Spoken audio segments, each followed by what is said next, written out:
welcome to All Steelers Talk, your home for everything Pittsburgh Steelers, presented by allsteelers.com.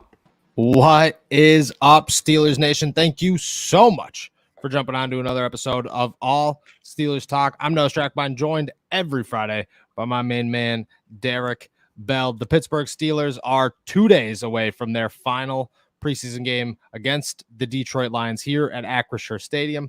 That's starting to roll off the tongue very smooth. There's a lot going on. Mitch Trubisky's been named the starter once again. Kenny Pickett is the 2, while Mason Rudolph is the 3. Meanwhile, the offensive line is going to make a little bit of changes, and we got a lot of guys still competing for some roster spots. As always, it's a beautiful day here in the Berg. Make sure to go subscribe to our YouTube channel, youtube.com/allsteelerstalk. How you feeling, my friend? Feeling good, man. Ready to talk some football. Last week of preseason before we get to cutting these rosters down, and then regular season, here we come. I feel that one. Just to jump into this real quick, you got a guy on the roster right now that you think is going to make a little bit of a surprise and make this team? Right off the bat, hitting you with a banger. You know, it really...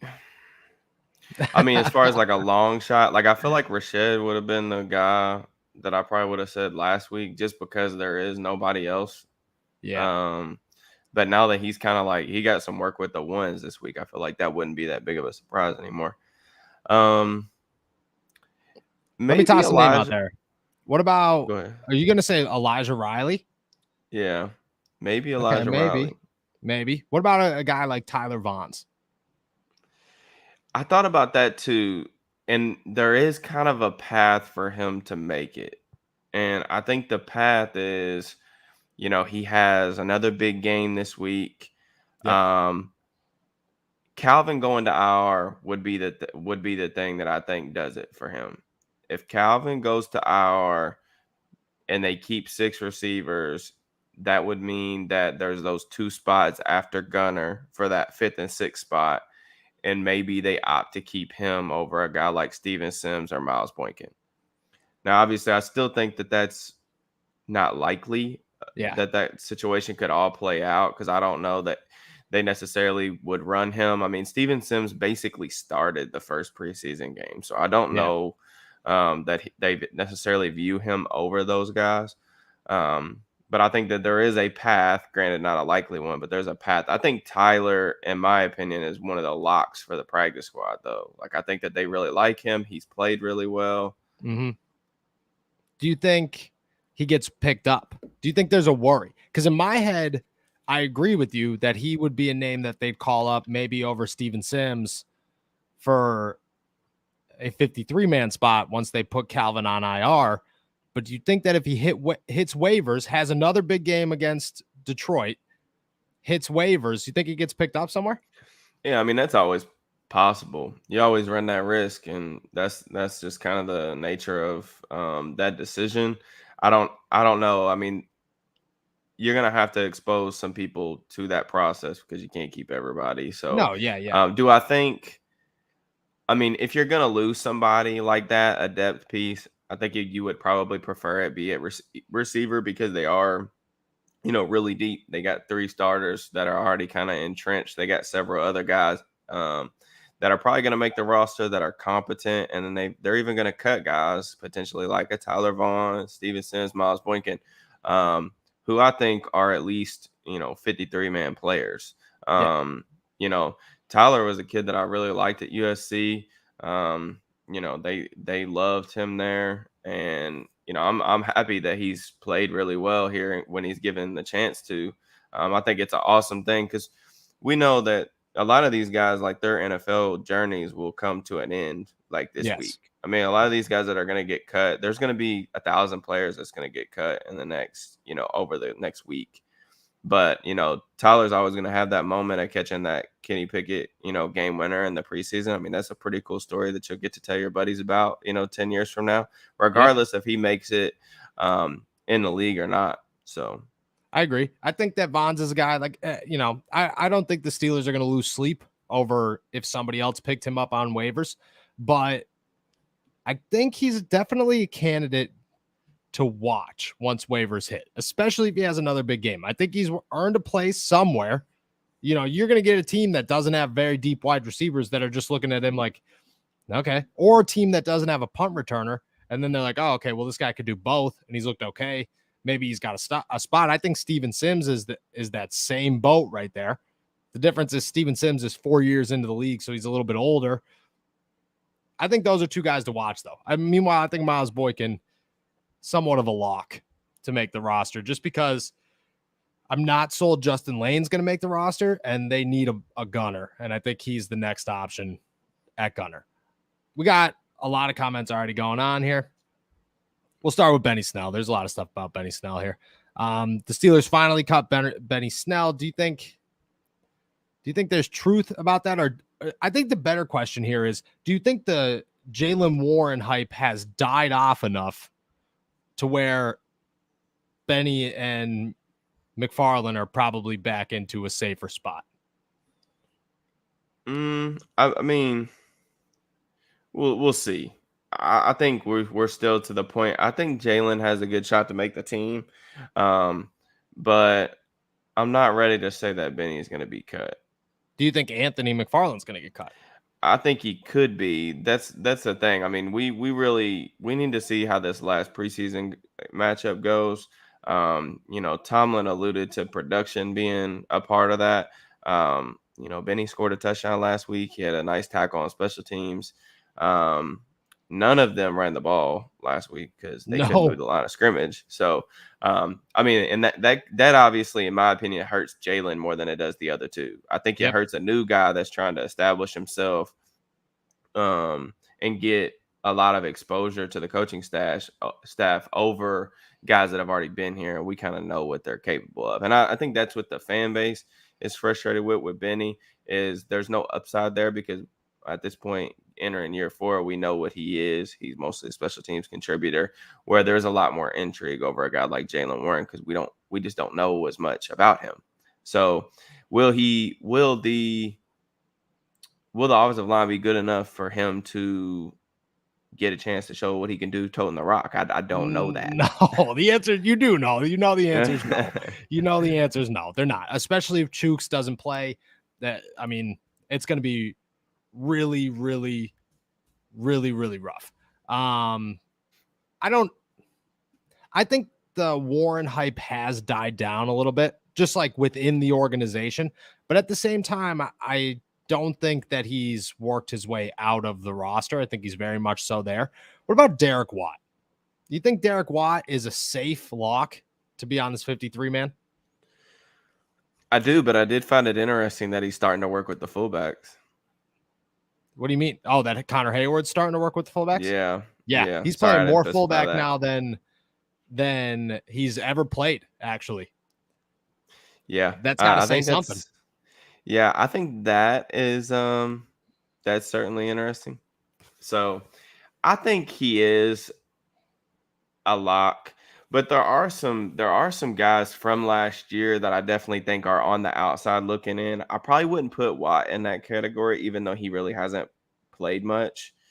Two guys that I think are on the outside looking in are Justin Lane. I think his time is up, because he's been running behind like Chris Steele. I think he even might have ran behind Carlin Patel. But James Pierre has definitely got a significant leg up on him. And then another guy that I think hasn't really been talked about because we haven't seen him much is Miles Killebrew. He really hasn't played at all. Yep. And Donovan Steiner was taking those second team safety reps, and they just swapped him for Elijah Reilly.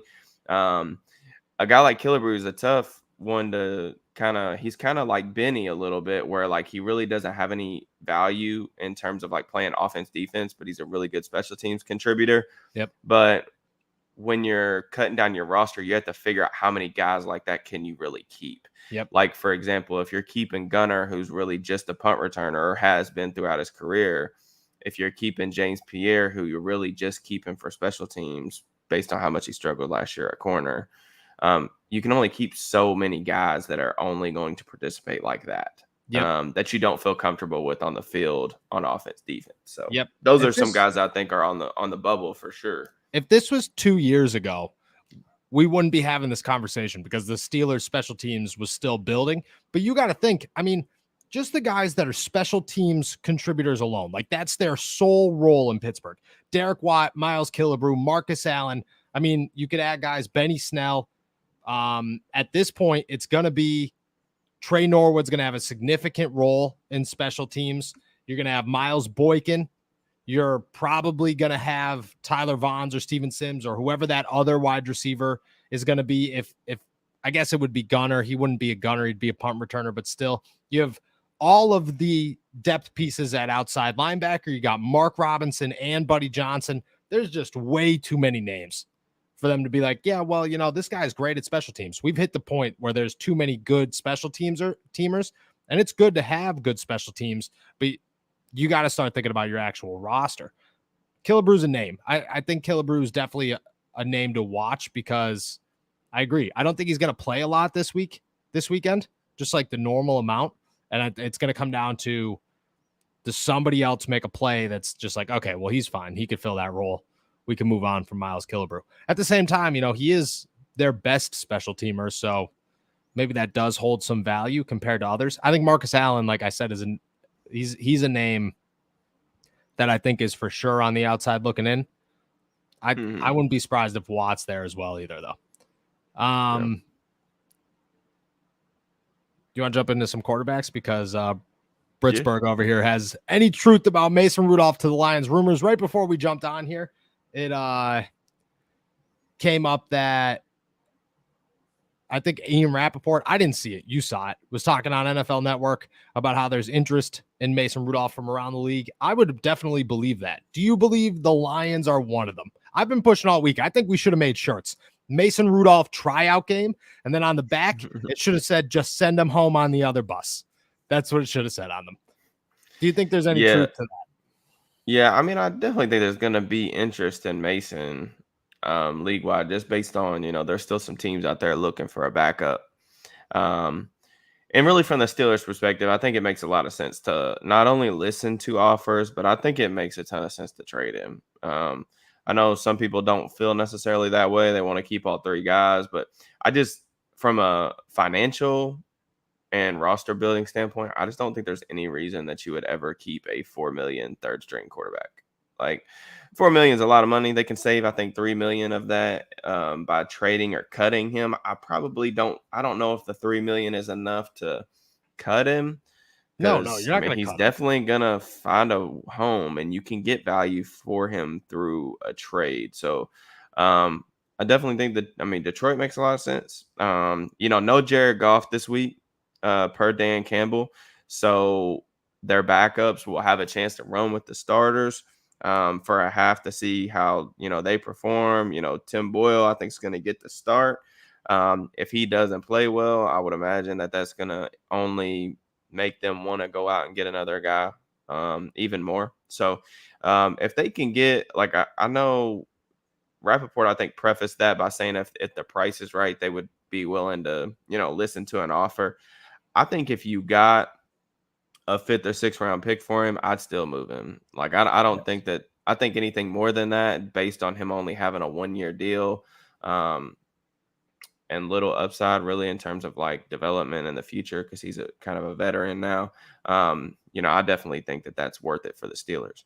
Yes, it's definitely worth it for the Steelers. There's no point in keeping Mason Rudolph. You can make the argument of, oh, well, what if Mitch and Kenny go down because of how bad this offensive line is? And they go down. If Mitch and Kenny go down because of how bad this offensive line is, you're telling me that Mason Rudolph's going to magically be able to avoid that contact? That's not going to happen. I think that the price needs to be right in the terms of, it's got to be at least, I want to say 6th rounder, but I think that you could get a 5th rounder for him if he plays well enough. I mean, Campbell said that if Blau or Boyle don't play well, they're going to leave the door open to bring in somebody else in. He mentioned the waiver, but I think that's the same. What's the difference between a 6th round pick and a waiver claim? Like, almost nothing for a backup quarterback. especially one with some potential. Like Mason Rudolph is exactly what you want in a backup quarterback. He's super professional. He's a veteran who's worked with a Hall of Famer, and even if that Hall of Famer hated his guts, he's had to learn something from him. He's been around the league. Everybody in the locker room seems to like him. There's just no downside to bringing Mason Rudolph in as a backup. If he was in Pittsburgh as the backup, he'd be fine if Pittsburgh didn't hate him. But when the fan base boos you, it's time to get out of there. I think personally that he should go to the coaching staff after this game and say, hey guys, look, I appreciate my time here, but trade me. Like, just respectfully trade me. Please get me out of here, because there's just no future for me here. And that's okay. Everybody should be okay with that, both sides of the party, and just move on. How confident are you in our corners? And then we'll get into a little Mitch Trubisky, Kenny Pickett talk, and a little Detroit Lions. This is a you question here. How confident are you in the corners? A no true number one. I feel like it's been a minute since we've talked about not having a true number one. Yeah, I mean, confident. If the pass rush is dominant, I think our corners are fine. The corner situation will be fine with a dominant pass rush. Where I think the corners will struggle, obviously against Cincinnati. I mean, I think that's something that I've been looking forward to since the schedule came out. How is that going to go? Because we really don't have any tape from Killebrew playing against them last year. He only played a handful of snaps. Yep. I think mostly in garbage time. But I do think that Levi was solid last week. Killebrew had a nice speed turn on that deep ball that Lawrence threw to Kurt, and he was all over that. Killo's athleticism gives them something that they really haven't had at that position in a long time. His ability to play like man coverage, off man coverage, and stick with some of the faster receivers is something that they really haven't had. I think that the corners are going to be just fine. Yep, me too. I think that as long as you don't play too much soft zone, which is very difficult to do when you don't have athletic corners, but you saw that there were gaps against Jacksonville when they played too much zone. And you get a quarterback like Trevor Lawrence, and there's a lot of really good quarterbacks in the NFL these days. He'll be able to pick that apart. So you do have to figure out a way to work around that, but I agree. I think that having three guys who are really solid in the secondary is not an issue whatsoever. That's a great turning point here to something I've been holding off. Donnie wanted to talk about it yesterday. I told him I can't do that to you, so we'll bring it up here. Ike Taylor announcing that he's going to join the Steelers as a scout. I think the first time I heard that, I thought he hired himself. I thought he was like, yeah, man, I'm just coming to Pittsburgh as a scout. And I was like, did anybody tell you that? Or are you just speaking this into existence here? But coming to Pittsburgh as a scout, said I think what was really interesting was him saying that he sat in the draft room with Colbert and Tomlin and them during his playing days. And then obviously they tell him to leave, but they wanted his input in there. Does Ike Taylor strike you as a guy that's going to be a good scout here? Oh yeah. Back in the day, even before Ike was retired, he was always talking about the draft. He had a lot of good things to say about Martavis Bryant, when the Steelers were, going through that process of picking him up in the draft. I remember having a conversation with Ike on Twitter about Alvin Kamara, before he was drafted. So I mean, Ike's a really smart dude. I'm obviously biased because that was my favorite player growing up. And, I told you I got a chance to have a couple-minute conversation when I was with him when I was covering training camp. Ike's been awesome with me, man. I got the chance to chat it up with him. I did ask him how the scouting stuff was going when I talked to him. He said he was loving it. He said it's right up his alley. I also asked him about the Ring of Honor, so we'll see. He said he thinks that'll happen, but he said it's going to be a little bit. So I think Ike Taylor has a spot in the Ring of Honor. You think Ike Taylor has a spot in the Ring of Honor? That should be a no-brainer, man. In my opinion, no-brainer. Top four or five corner in franchise history, 2 Super Bowl rings. I mean, that to me is 100%. He's played 160 something games. I believe. I mean, that's a no-brainer. How long? What do you think a while is? Do you think 5 years? 5 more years? He's been retired for a minute. Yeah, he told me probably 5 5-8 more years is what he told me. 5 to 8 more years. That's an old Ike Taylor. His kid's going to be in the league by then. Like Hey, his kid's getting D1 offers, I'm pretty sure. He's going to Pitt. He got an offer from Pitt. Yeah. I don't know if he committed to Pitt, but he got an offer to Pitt. Yeah. Oh yeah, he's definitely. I mean, if Narduzzi could bring in Ike Taylor's son, he's going to do it. Zero chances that he won't do that. But I like it. I would like to see Ike hanging around. I think Ike's a great dude. He's, like you said, he's fun to talk to. He's super personable. You get a lot of guys, especially in the NFL, that are just like, yeah, man, I don't really want to talk to you. And the other part of that, I mean, like we can spin it however we want to spin it. You can blame the scouting department, you can blame the coaching staff, you can blame whoever else you want. But the Steelers have really struggled to both evaluate and develop defensive backs. Very true. Very true. You got probably the best corner that they've had in 20 years in the scouting department. I mean, if nothing else, that's turning over a stone that has not been turned over, So, I mean, I think that can definitely help for sure. Yeah, very true. I didn't even think about that part. That's huge. They should have did that years ago if that's what both sides wanted. So, I mean, if anything, the downfall is that I don't know if his podcast is going to continue. And I like the Believe in Steelers podcast. He's fun to watch. Half the time exactly, like half the time he's just like talking, and I'm just like, yeah, I don't think that was a point, but that was good. I enjoyed that quite a bit, especially did you watch his whole Pat McAfee interview? No, I don't really watch a ton of Pat Mac, to be honest with you. I don't either. I'll tune in when he's on sometimes, but I didn't see it. Yeah, I tuned in when he was on, and he there was like 4 or 5 times where he just like said phrases, and like the show had no idea how to respond to it, and I'm just like, he talks with that like NOLA slang, but he also kind of reminds me. You can tell that he's spent a lot of time with Tomlin, because he has a lot of those like same phrases or like phrases that are similar to Tomlin, and it cracks me up. Yeah, Tyler, swagging you, baby. Legendary. Before we jump into the Lions game here, one more real quick one from Jay. Do you guys think the Steelers are going to address the offensive line before the season starts? It is an obvious weakness. I don't know who's out there. Somebody told me Nate Soldier the other day. I don't think that's a very viable option at this point in his career, but do you think they will? I don't think. I mean, I think they're gonna roll with what they got, man. I really do. Yeah. I'm not saying that that's smart. I don't see it.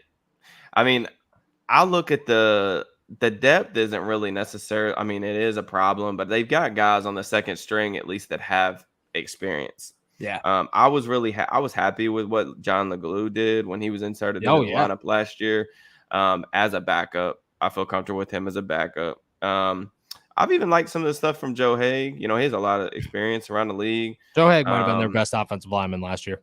I think Trenton Scott struggles. He worries me even as a backup. And I think we talked about if Chooks, who knows what the deal is with him, if he's going to go on Sunday or not. Hopefully he can. But the starters really there's just not a lot of starter quality offensive linemen on the market in late August. I mean, it's kind of like when I was writing that piece about the edge rushers available on the market. Like, there's a premium around the league for guys that can rush the passer and guys that can block pass rushers. And that's the reason why there's nobody available. You see these teams that are even hesitant to trade like good depth because, you never know when you might need them. So it's going to be rough, man. I don't know. It's going to be an interesting matchup for sure, even against Detroit. I mean, Julian Okwara is not going to play because he's been out due to an injury, but they are going to have Aiden Hutchinson. So if Chooks is healthy, that'll be a kind of a fun matchup. If Trenton Scott's healthy, we might be seeing a lot of Aiden Hutchinson highlights on Twitter come Sunday night. But it might be a very bad day for the quarterbacks and the run game. I think when it comes to the offensive line, the biggest thing is there's no place to make improvements here. Like, you're not going to pull Dan Moore Jr. You're invested in him. You're hoping that he turns into something. You're not going to pull James Daniels. You're not going to pull Mason Cole. You're not going to pull Chooks. Your only option to pull is Kevin Dotson or Kendrick Green, and Kendrick Green might have got pulled, but now it's Kevin Dotson's turn to say, hey, I suck too.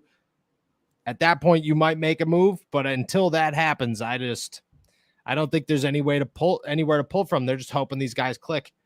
look at, we've been saying this. Everybody's been saying this all offseason. Don't raise your expectations on this offensive line because they're just still as bad as they were last year. They just have new names there. It's not going to get better. So it's just they're stuck with who they have, unfortunately. And I think the other thing is like people mention Eric Fisher all the time. Is I just don't. Eric Fisher's a good name, but you'd have to really take a risk there because you're not willing to take Dan Moore off this starting line, I don't believe. And so that means you'd probably have to move him inside, and God only knows what's going to happen when you move a tackle to a guard. I think Fisher's kind of like the anti-Chooks though, where like Chooks Yeah, is a solid pass. He's a solid pass protector, but he's a net negative in the run game. Fisher's the opposite. He's a solid run blocker, but he's a net negative in the pass protecting game. So that's what I'm saying. Like the guy's available. Like I see some people saying like Isaiah Wynn. Isaiah Wynn wants to be paid. If he wants to be paid, he's not gonna want to kick inside. And then you also got to think, I'm always anti trading capital for players and then having to pay them money. Yep. Like if we're talking trading capital and then having to pay them like top 10 at their position money, the only position that I'm doing that for is quarterback and maybe pass rusher, left tackle. That's it. Yep. But I don't think. So yeah, maybe. But I think that's going to be a hard sell for really anybody. I think he'll end up staying in New England, but we'll see. I mean, there's a lot of needy teams that could obviously use him. I mean, he'd probably be the Steelers' best offensive lineman if he came over to Pittsburgh, but probably he would most definitely be the best. Yeah. I mean, you could put pretty much anybody in there right now and say, I don't think it's likely. No, it's not likely. You're not going to pay a guy that you're going to rent for a year and then give up draft capital for. So at this point, you're kind of stuck with what you got. Unless somebody gets cut, you see a big name hit the open market next week, moves can be made. But until then, it's a big question mark. All right, let's talk about the Lions game. Mitch Trubisky got named the starting quarterback again for the third straight game. Tomlin didn't say how much he's going to play compared to Kenny Pickett or Mason Rudolph, but he didn't say that. You can't even trust that because last time he was like, yep, Kenny Pickett's going to play a lot of varsity action, played 2 series. So I don't really trust anything that's coming out of his mouth when it comes to game time and how much people are going to play. So here's the big question, and I think it's the only one people are caring about right now anyways. Is the competition over, or can Kenny Pickett still somehow pull off winning this job in the final preseason game? I just don't know. I don't see how Kenny let me just phrase it like this. I would be surprised if Kenny really had a good shot to win this job, given the lack of reps he's had with the ones, both in practice and in games. Yep. Now, Detroit's going to play their starters for the first half.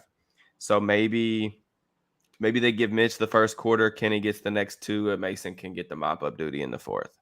I think that's probably the best case scenario for like what the fans want to see. And in terms of like the distribution of labor, what it needs to be for the final preseason game. But I don't know that Mitch hasn't played poorly. I think that Mitch has been unspectacular, but decent. They've had a lot of protection issues. It's really interesting though, because Mitch has been holding the ball like that. He's been pulling what I thought Kenny would pull in the preseason with holding the football. Kenny's been extremely quick to make decisions, which has been the most impressive part in my opinion. He hasn't pushed the ball down the field, but he's been really good, like pre and post snap, like knowing where to put his helmet. He's known where to throw the football. Whereas Mitch has been like a little more hesitant on the trigger, but I don't think he's played poorly enough to lose the job. That's just my opinion. So my 2 points, your point about Kenny. I think what's benefiting him the most, which is somewhat creating a shadow of what's actually happening here, is that Kenny has taken 90% of his reps during training camp in 2-minute drill and in the red zone. They are just hammering him with 2-minute drill and red zone reps. So when he's put into situations like he's been in the preseason where he's in a 2-minute drill and the red zone, he's going to thrive because he knows what to do. He's just been, hey, go win the football game, go win the football game, go win the football game. My point to that is the two sides of the coin there are like, yeah, well, maybe that's just a mirage, but at the same time, Ben Roethlisberger made a Hall of Fame career out of doing a lot of spectacular things, but what shined most above anything was the fact that if it was a 2-minute drill, he was going to win that football game. So they're hammering Kenny Pickett's a winner. Let's make him a really good winner. So maybe that's just what their plan is, and you can't take a winner off the football field. To Mitch's side of this week was the first time that I've heard Mitch talk where I thought, this guy seems a little on edge with the quarterback competition, and he doesn't seem so comfortable with, this is my team, and we're going to proceed like it's my team. It kind of felt like I got to fight for this a little bit, but we'll see what happens. I got that same vibe that you got when I heard Mitch talk. It's interesting because I do think Kenny's closed the gap. I just don't know if it's enough. And I don't know how much of we're not in the room making that decision. So we don't know how much of a real possibility they ever gave Kenny, or if this is just their plan and they're sticking to it, some of that could be lip service, we'll see what happens. But, that my hope is that we see Kenny play. Like, there's no reason for Kenny to not play 2 quarters on Sunday. Like, I think it would be I thought it was ridiculous that they started Mason in the second half last week. I think Kenny needs to play 2 quarters, regardless or not. Say if Mitch is named the starter, which I still think that is likely, get Kenny these last 2 quarters. It could be the last time we see him play football. Like, it could be his last live action football reps for the year. For the year, if Mitch plays well enough to keep the job. So, I'd let him roll for 2 quarters and then, just make your decision based on that. Do you think that there's any possibility we don't see Mason play on Sunday? Play at all, I would kind of be a little surprised. But I don't this is my thing. Like, I asked this question on Twitter and everybody was telling me, like, I guess not everybody's seeing it the same way. Everyone is saying that, they were showcasing Mason and that's why he got so many reps last game. Mason has played, like, if y'all go and look at the passing attempts from preseason to preseason, the 2 quarterbacks that have played the most preseason football in the last 4 years, it's Mason and Josh Dobbs. Okay, literally, there is nothing else to showcase. Like, for one, we've got plenty of reps from Mason in regular season football. He's appeared in 10 games. There's no reason that mop-up duty against the Jacksonville Jaguars' 3rd-string defense would change an organization's opinion of him and be like, oh, this dude's balling. We need to go trade for this guy because he's carving up the Jacksonville Jaguars' 3rd-string defense. I think they're maybe. I don't know if I agree with that. I just don't agree with that. I really don't. And I'm not saying that can't play a small part of it, but to me, even if it is the part of that decision making, I think the value in getting your rookie 1st-round quarterback an additional couple series outweighs that by a million. I don't even think it's close. You can't replicate live reps. You just can't. And this is this week will be the last chance that Kenny could get in those live reps. Yep. What is the point of putting Mason out there at all? I get it. You want to play all 3 of them, whatever, but it's not just like you said. Teams have seen what Mason could do. He's played actual football games during the season, but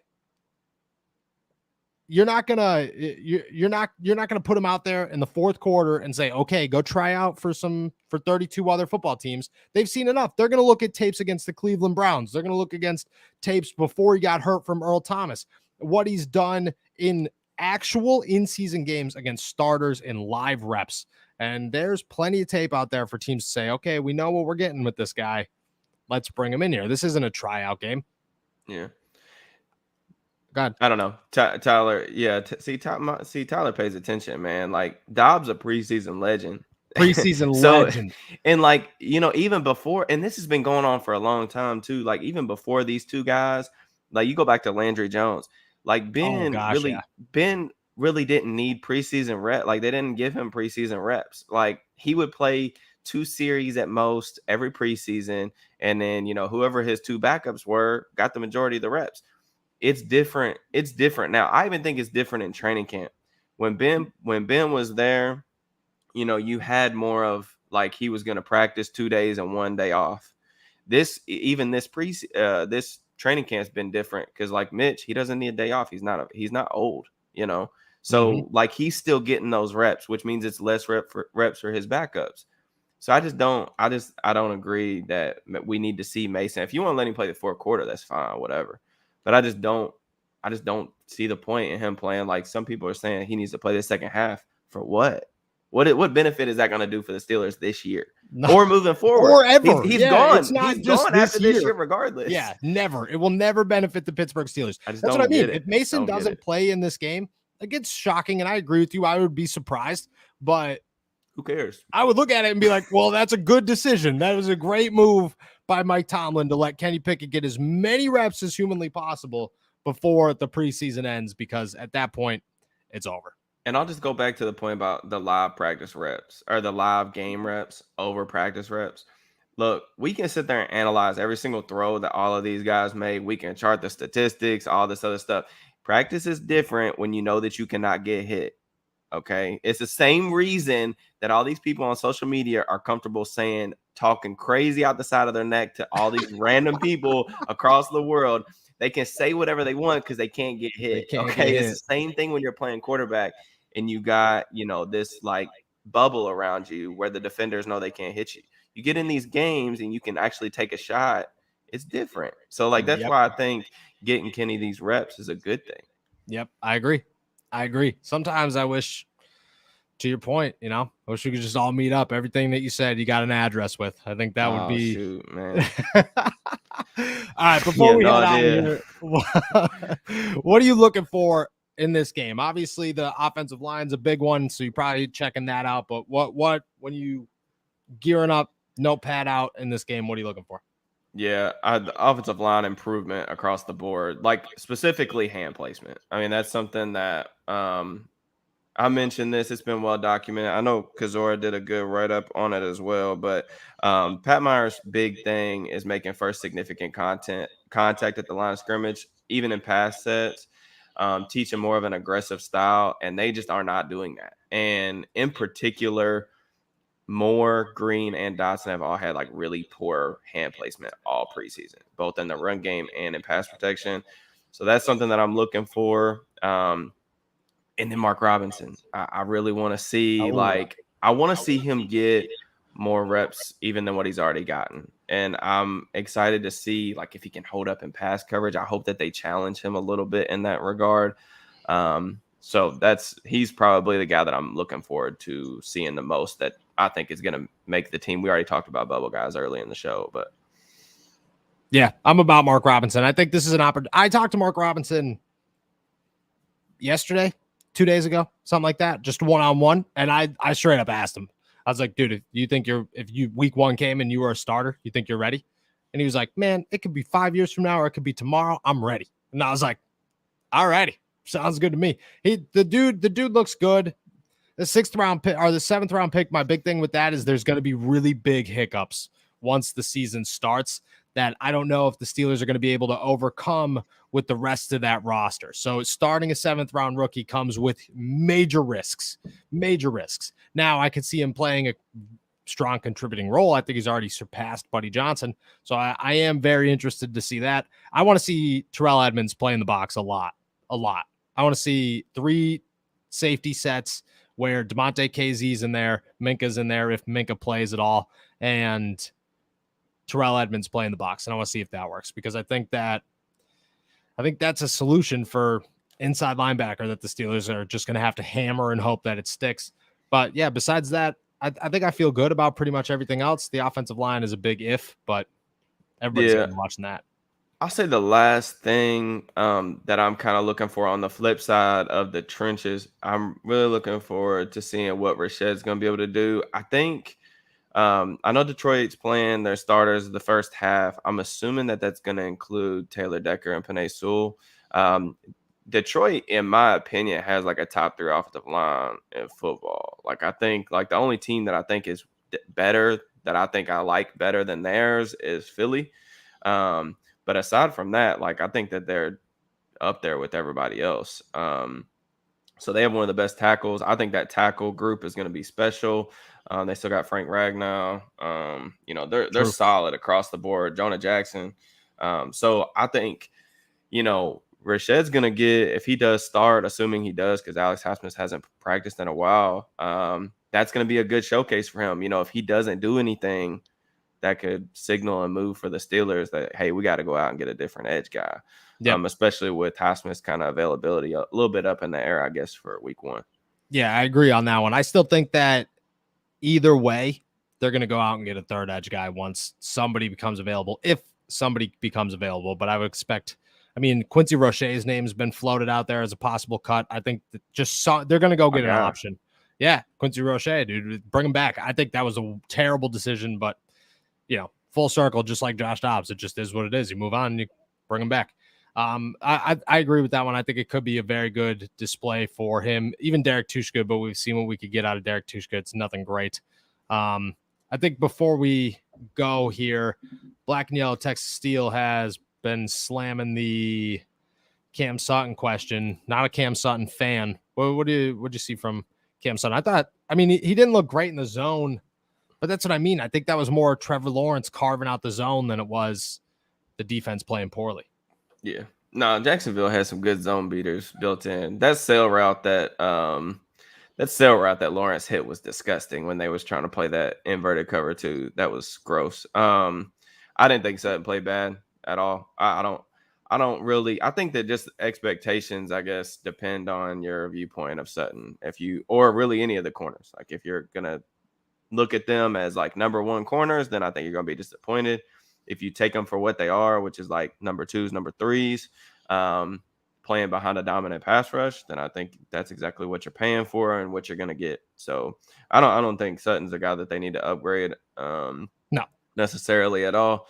I think he's honestly one of the more underrated players on the roster just because the stuff that they ask him to do, kicking inside, that playing a part in the run fit, being able to play on the boundary. They even rotate him back at safety and deep zone looks. That's incredibly versatile, man. Like not a lot of people in football really do that if you look across the league. So, yep. I'm a Sutton fan. So, yep, I agree. And you wrote the other day or a couple of weeks ago now, I guess, that Sutton could be the next contract. I think he deserves it. Sutton's a great player, very underrated, just like you said. He's done exactly what he's needed to do. All right, we're heading out of here. Thank you so much for jumping on to another episode of All Steelers Talk. Make sure to subscribe to us on YouTube, youtube.com/All Steelers Talk, and go check out our promo code All Steelers at trueclassic.com for 25% off. Enjoy the game on Sunday at good old Acrisure Stadium. We'll be back next week. Peace.